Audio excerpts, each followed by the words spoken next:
Alhamdulillahi Rabbil Alamin wal aqibatu lil muttaqin wala udwana illa 'alal zalimin. Asyhadu an la ilaha illallah al-malikul haqqul mubin wa asyhadu anna Muhammadan abduhu wa rasuluhu as-sadiqul wa'dil amin. Allahumma salli wa sallim wa barik ala sayyidina wa syafi'ina Muhammadin wa ala alihi wa ashabihi wa man istanna bi sunnatihi wa da'a bi da'watihi ila yaumiddin. Amma ba'du fa ya ibadallah usikum wa nafsi bi taqwallah faqad fazal muttaqun. Wa laqad qala ta'ala a'udzu billahi minasy syaithanir rajim. Bismillahirrahmanirrahim.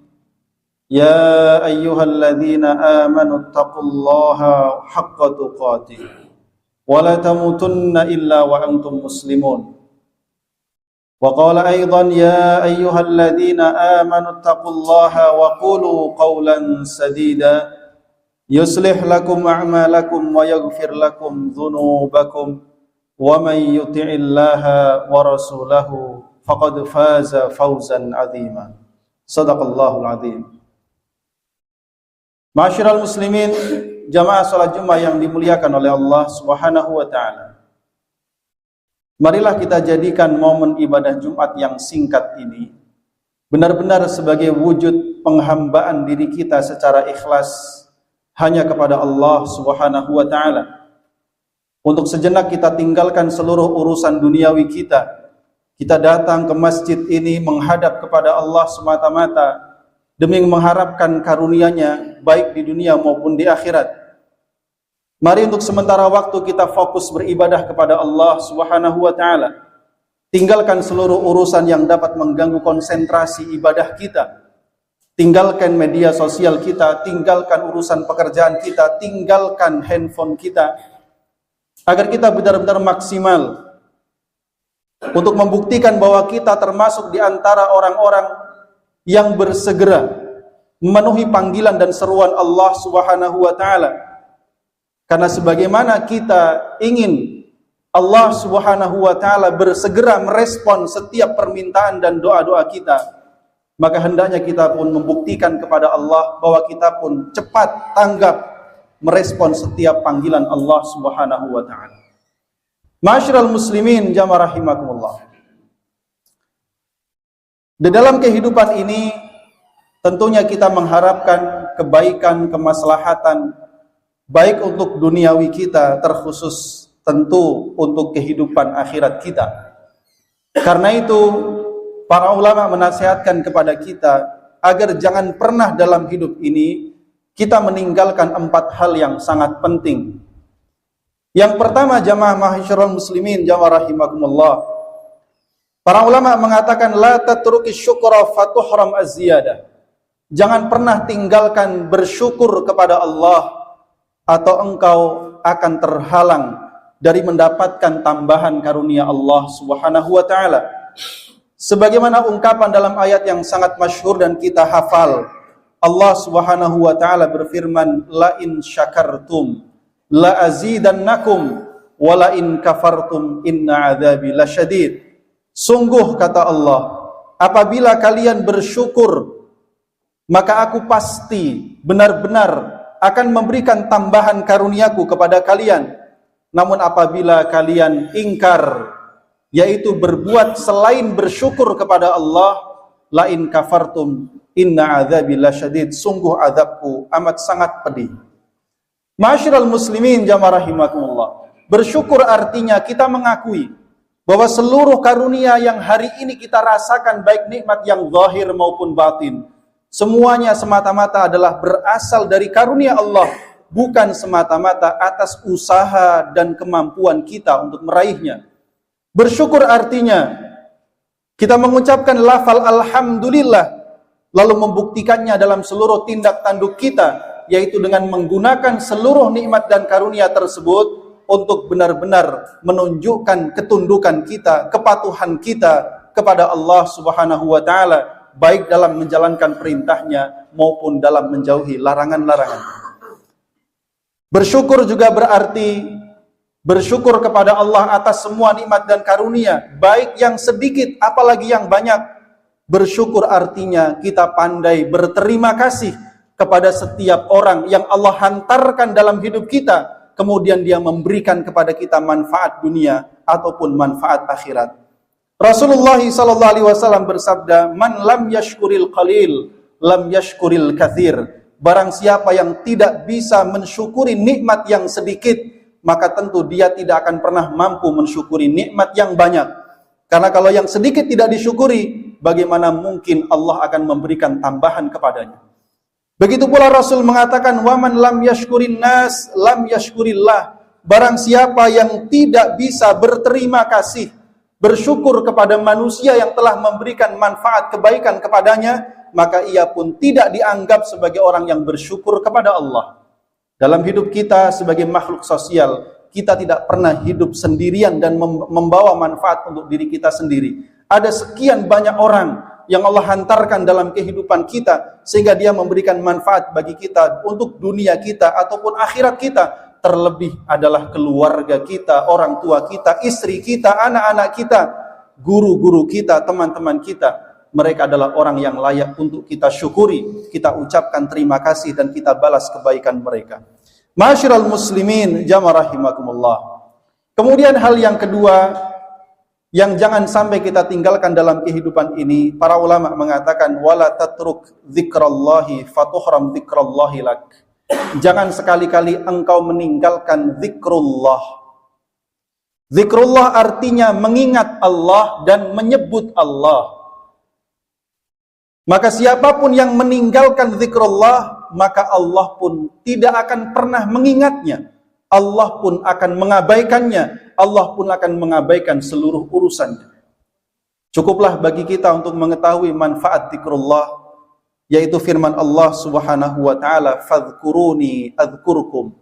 Ingatlah oleh kalian aku, maka aku pun akan mengingat kalian. Maksudnya adalah setiap kali kita mengingat Allah dalam setiap gerak-gerik dan langkah kehidupan kita, baik dengan menyebut nama Allah dengan tasbih, tahmid, tahlil ataupun takbir, ataupun sekedar komitmen dengan perintah-perintah Allah Subhanahu wa taala dan menjauhi larangan-larangannya, maka kita telah dianggap sebagai orang yang berzikir kepada Allah, dan dengan demikian pun Allah akan mengingat kita dengan memberikan pahala atas setiap zikir yang kita bacakan dan memberikan dan menambahkan karunia-Nya bagi kehidupan kita fid dunya wal akhirah.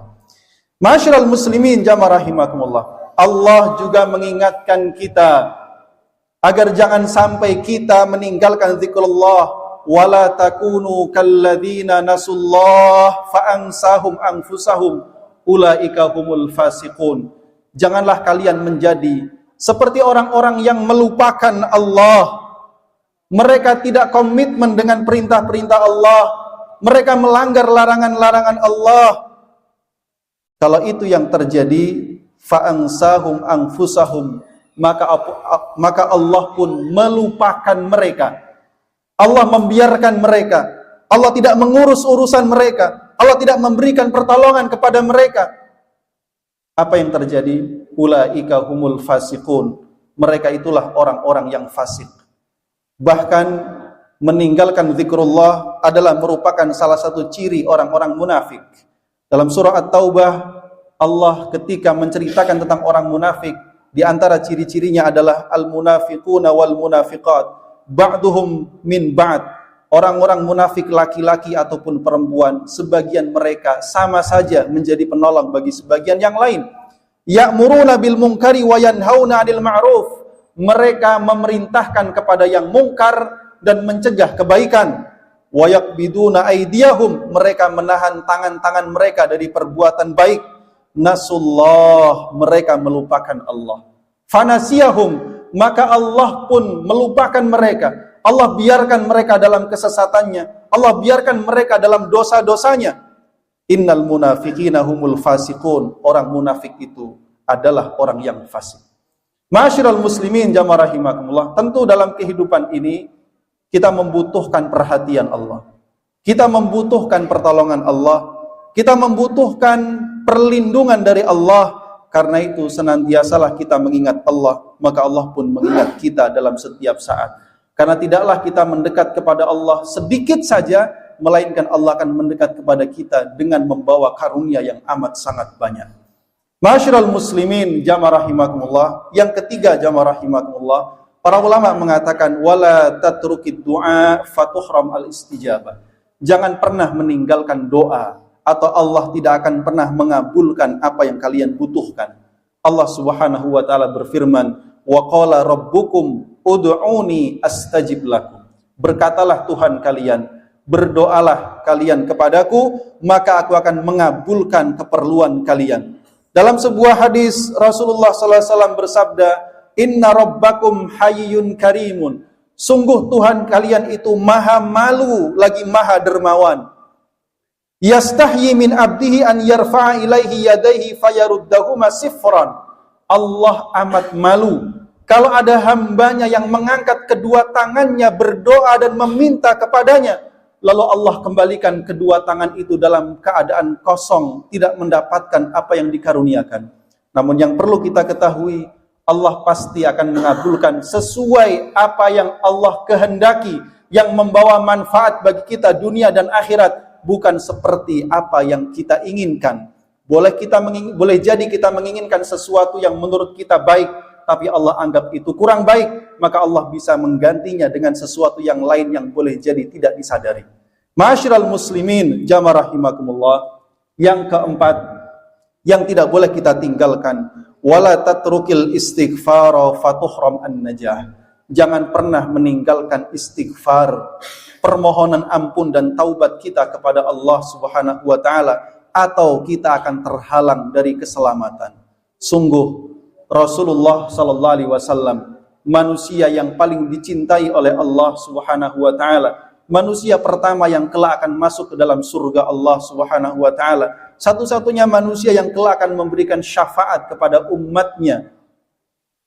Beliau dalam sehari tidak kurang minimal 70 sampai 100 kali beristighfar kepada Allah Subhanahu wa taala, padahal Allah sudah menjamin ampunannya baik untuk dosa yang telah dilakukan atau yang belum dilakukan. Sementara kita adalah manusia-manusia yang belum tahu nasib kita kelak di akhirat. Apakah Allah akan mengampuni dosa kita ataukah tidak? Apakah kita akan selamat atau tidak? Maka tentu kita lebih membutuhkan istighfar dalam jumlah yang jauh lebih banyak dibandingkan daripada Rasulullah SAW. Dalam Al-Quran Allah Subhanahu wa taala mengatakan, "Wa ma kana Allahu liyu'adzibahum wa anta fihim, wa ma kana Allahu mu'adzibahum wa hum yastaghfirun." Tidak mungkin Allah akan mengazab mereka selagi engkau Muhammad masih hidup di tengah-tengah mereka, dan tidak mungkin Allah mengazab mereka sementara mereka masih senantiasa beristighfar, memohon ampun kepada Allah. Para ulama mengatakan yang satu telah pergi, yaitu Rasulullah sallallahu alaihi wasallam. Beliau tidak lagi tinggal bersama dengan kita. Maka tinggal yang satu lagi, yaitu istighfar. Inilah satu-satunya yang menjadi benteng kita agar kita terlindung dari azab Allah Subhanahu wa taala. Pun demikian, Allah Subhanahu wa taala menjanjikan kepada kita begitu banyak karunia dan manfaat bagi orang-orang yang memperbanyak istighfar. Dalam banyak ayatnya Allah menjanjikan hal tersebut. Sebagaimana yang Allah firmankan, faqultu astaghfiru rabbakum innahu kana ghaffara. Nabi Nuh berkata kepada kaumnya, beristighfarlah kalian kepada Tuhan kalian, sungguh Tuhan kalian itu Maha Pengampun. Apa yang didapatkan? Yursilis sama alaikum midrara. Dengan istighfar itu Allah akan mengirimkan kepada kalian air hujan yang sangat deras, yang dengan itu Allah menumbuhkan tumbuh-tumbuhan, yang dengan itu Allah memberikan karunia kepada kalian dari buminya dan dari langitnya. Wa yumditkum bi amwalin wa banin. Allah akan perbanyak harta kalian, Allah akan perbanyak anak-anak kalian. Wa yaj'al lakum jannatin wa yaj'al lakum anhara. Allah akan jadikan untuk kalian kebun-kebun yang sangat subur beserta dengan sungai-sungai yang dialiri air yang sangat memberikan manfaat bagi kehidupan kalian. Begitu banyak manfaat daripada istighfar, maka marilah jangan sampai kita tinggalkan istighfar sebanyak-banyaknya di dalam kehidupan kita.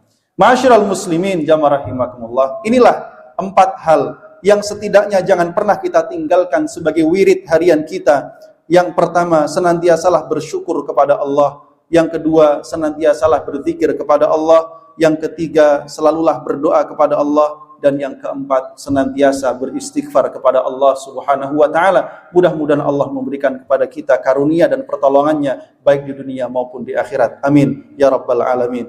Barakallahu li wa lakum fil Qur'anil azim wa nafa'ani wa iyyakum bima fihi minal ayati wadh-dzikril hakim wa taqabbala minni wa minkum tilawatahu innahu huwal ghafur